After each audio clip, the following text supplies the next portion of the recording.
When you picture Santa Claus, what comes to mind? For most of us, it's that sleigh, right? Pulled by reindeer flying through the sky. It feels like it's just always been part of the story. But what if I told you its origins are way, way older and more mysterious than you ever thought? In this explainer, we're going to pull back the curtain on that secret history. So this is the big question we're tackling. Is Santa's sleigh just a charming, modern detail? Something dreamed up by poets or advertisers to make the holidays feel a little more magical? Or is there something much deeper going on here? Is it possible that this sleigh is actually the latest version of a powerful, ancient symbol that's shown up in cultures all over the globe for thousands of years? Well, let's dive in and find out. To really understand the sleigh, we've got to zoom out a bit. We need to look past Christmas itself and get to a really foundational concept in mythology. Think about it. Across countless ancient stories, gods and spirits don't just walk around. They have these special vehicles. And they're not just for getting from point A to point B. Oh no, they are symbols of immense power, showing complete mastery over reality itself. The ability to just hop from the world of the gods to the world of humans, from life to death. And this whole idea of a supernatural vehicle, it has an ancient blueprint. And that blueprint starts with the sun chariot. In these traditions, people didn't just see a star in the sky. They saw a divine being on an epic daily journey. The sun's movement was this grand, mythic parade across the heavens in a magnificent, often fiery chariot. And these chariots were packed with meaning. They represented the reliable rhythm of the cosmos, the turning of the seasons, and this constant, powerful promise that light would always, always return to conquer the darkness. They were symbols of cosmic order. So what happens when these sun-drenched myths travel north into the lands of ice and snow? Well, like any good story, they adapt. The vehicle itself changes, but that core idea, that stays exactly the same. And this right here shows that adaptation perfectly. The whole point of the story, a divine being traveling to mark a cosmic event, that doesn't change.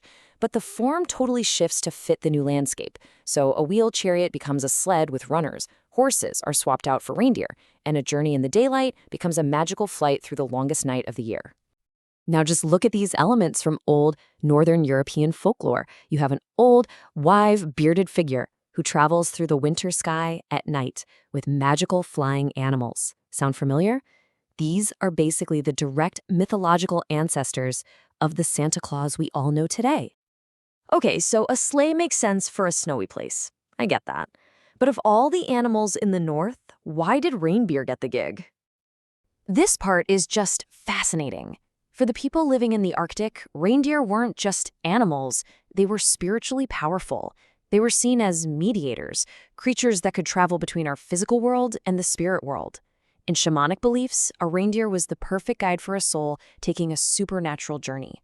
So for a mythic figure who has to cross the entire globe in one night, well, reindeer were the obvious choice. Okay, let's zoom out again. Because this pattern, this idea of a special traveler who shows up at the darkest time of year, it is not just a European thing. Not even close. It's a deeply human, global archetype. The winter solstice is the longest night of the year. For ancient people, that was a time of real anxiety, but also hope. It's the peak of darkness, but it's also the exact moment the sun starts its return. Traditions like the Iranian celebration of Yalda are built around this very idea. You endure the darkness together to welcome back the light. And this is the precise moment these special figures tend to appear.